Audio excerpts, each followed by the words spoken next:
ವಾರಾಹಿ ನದಿಯನ್ನ ಅವಲಂಬಿಸಿರುವ ರೈತರ ಹಕ್ಕುಗಳಿಗೆ ಆದ್ಯತೆ ನೀಡಬೇಕು. ವಾರಾಹಿ ಮೂಲ ಯೋಜನೆಯಂತೆ ನೀರಿನ ಹಂಚಿಕೆಯನ್ನ ಖಚಿತಪಡಿಸಬೇಕು ಎನ್ನುವ ಬೇಡಿಕೆ ಸೇರಿದಂತೆ ಒಟ್ಟು 7 ಬೇಡಿಕೆಗಳ ಈಡೇರಿಕೆ ಆಗ್ರಹಿಸಿ ಕಂಡ್ಲೂರಿನಿಂದ ಸಿದ್ದಾಪುರದವರೆಗೆ 2 ದಿನಗಳ ಕಾಲ ನೀರಿಗಾಗಿ ನಮ್ಮ ನಡಿಗೆ ಪಾದಯಾತ್ರೆ ನಡೆದಿದೆ.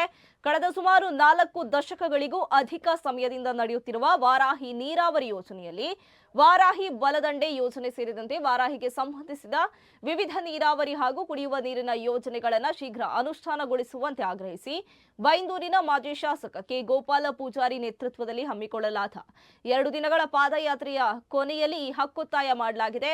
ಸಿದ್ದಾಪುರದಲ್ಲಿ ಆಯೋಜಿಸಿದ ವಾರಾಹಿ ಉಳಿಸಿ ಬಹಿರಂಗ ಸಭೆಯನ್ನ ಉದ್ದೇಶಿಸಿ ಮಾತನಾಡಿದ ಬೈಂದೂರು ಮಾಜಿ ಶಾಸಕ ಕೆ ಗೋಪಾಲ ಪೂಜಾರಿ ಅವರು ಸಿದ್ದಾಪುರ ಏತ ನೀರಾವರಿ ಯೋಜನೆಗೆ ಸಂಬಂಧಿಸಿದಂತೆ 2023ರಲ್ಲಿ ತಾನು ಮುಖ್ಯಮಂತ್ರಿಗೆ ನೀಡಿದ್ದ ಪತ್ರವನ್ನು ತಪ್ಪಾಗಿ ಬಿಂಬಿಸಿ ಬಿಜೆಪಿ ತನ್ನ ವಿರುದ್ಧ ಅಪಪ್ರಚಾರ ನಡೆಸ್ತಾ ಇದೆ ಎಂದು ದೂರಿದ್ದಾರೆ. ಇನ್ನು ಈ ಸಂದರ್ಭದಲ್ಲಿ ಪ್ರಮುಖರಾದ ಅಶೋಕ್ ಪೂಜಾರಿ ಬೀಚಾಡಿ, ಚಿಟ್ಟೆ ರಾಜಗೋಪಾಲ್ ಹೆಗ್ಡೆ, ಪ್ರಸನ್ನ ಕುಮಾರ್ ಶೆಟ್ಟಿ ಕೆರಾಡಿ, ಸೂರಜ್ ಜಿ ಪೂಜಾರಿ ಸೇರಿದಂತೆ ಮತ್ತಿತರರು ಉಪಸ್ಥಿತರಿದ್ದರು.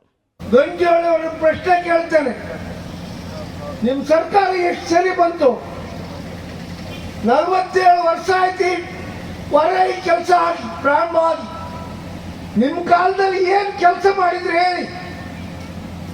ನಮ್ ಸರ್ಕಾರ ಬಂದಾಗ ಎಲ್ಲ ಉದ್ಘಾಟನೆಗಳು ನಮ್ ಸರ್ಕಾರ ಮಾಡಿದೆ.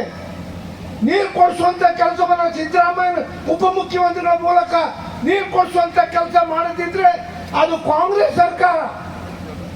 ನೀವೆಂತ ಕಾಲ್ ಮೆಟ್ಟಿ ಗಂಟು ಒತ್ತಿ ನೀರು ಕೊಡಿಸು. ಮಾನ್ಯ ಗಂಟೆ ಒಳಗೆ ಟಿವಿಗೆ ಕೇಳ್ತಾ ಇದ್ದೇನೆ, ನೀವು ಭೂ ಸುಧಾರಣೆ ಕಾಯ್ದೆ ಬಂದು 49 ವರ್ಷ ಆಯ್ತು. ಎಷ್ಟು ವರ್ಷ? 49 ವರ್ಷ. ನೀವು ಅದೇ ಗುಂಗಲ್ಲಿದ್ರಿ. ಇವಾಗ ಕಾಲ ಬದಲಾಗಿದೆ.